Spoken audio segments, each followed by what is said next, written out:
And thanks for joining us. So you say Russian strikes are hitting schools, hitting hospitals, targeting drinking water, targeting electricity grids. I understand that the U.S. doesn't want to hurt European economies. The U.S. doesn't want to risk direct military confrontation. But it seems clear that the sanctions that have been implemented so far have not immediately stopped Putin's advance, that the line that's being drawn right now is not likely going to be enough to stop him. So what do you say to the innocent Ukrainian civilians who are saying, why has the West not directly intervened to save them from the slaughter? Well, first, Jake, I'm here in Europe working with NATO allies, European Union partners, and others, working on, among other things, increasing even more the extraordinary pressure that's already been exerted on Russia with unprecedented actions and sanctions that are having a crippling effect on the Russian economy, as well as additional steps that we can take to help our friends in Ukraine, including getting them even more assistance on top of the historic aid we've gotten them to date, and that has been effective.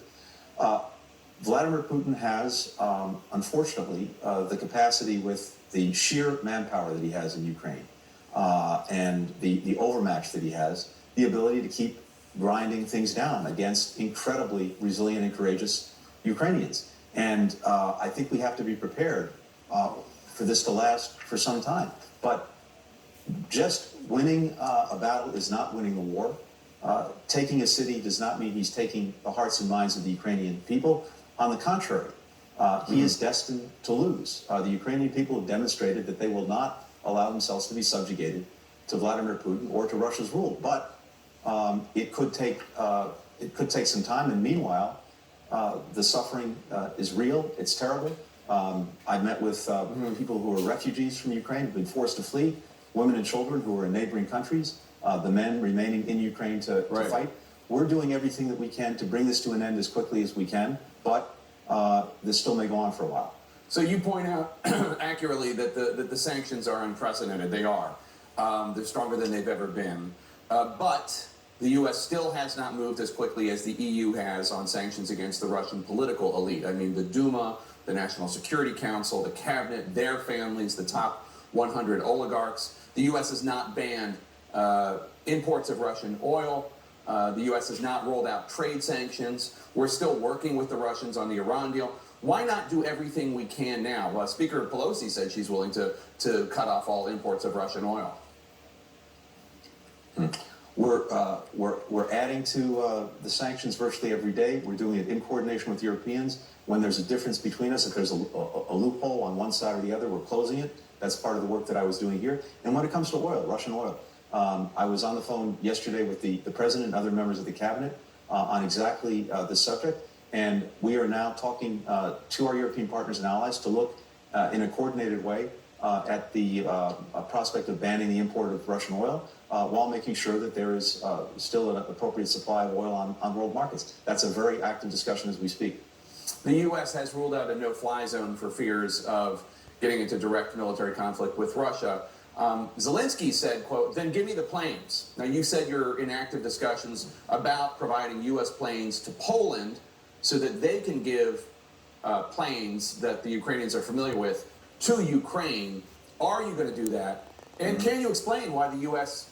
cannot give Ukraine the planes directly?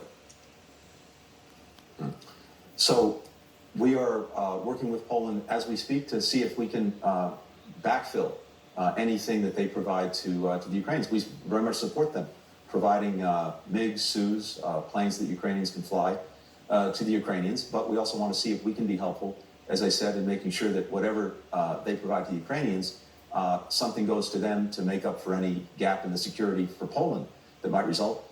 We're actively talking about that right now. The International Criminal Court is opening an investigation into Russian war crimes. The U.S. Embassy said it's a war crime to attack a nuclear power plant.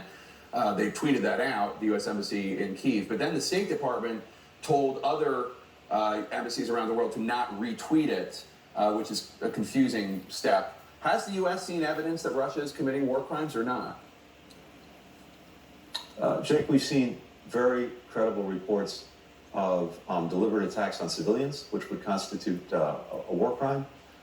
We've seen very credible reports about the use of certain weapons And what we're doing right now is documenting all of this, putting it all together, looking at it, and making sure that as people and the appropriate organizations and institutions investigate whether war crimes have been or are being committed, that we can support whatever they're doing. So right now, we're looking at these reports. They're very credible, and we're documenting everything.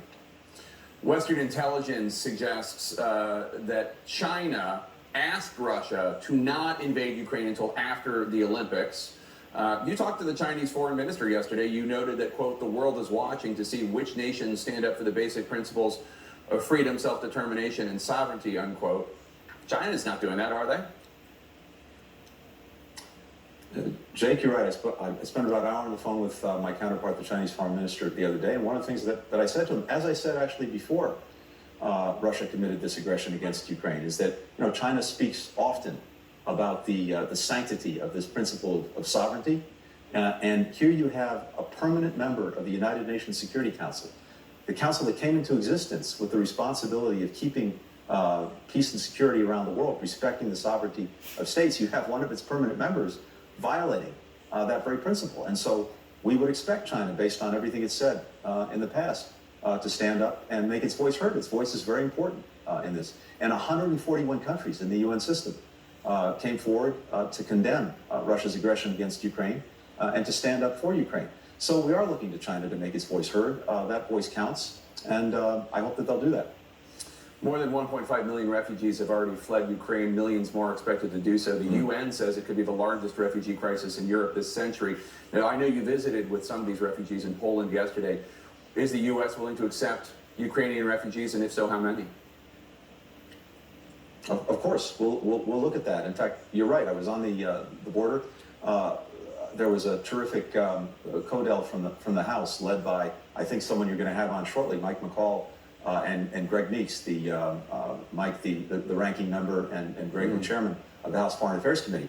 Bipartisan delegation. We all looked at this. We met with many of the women and children who've been forced to flee Ukraine.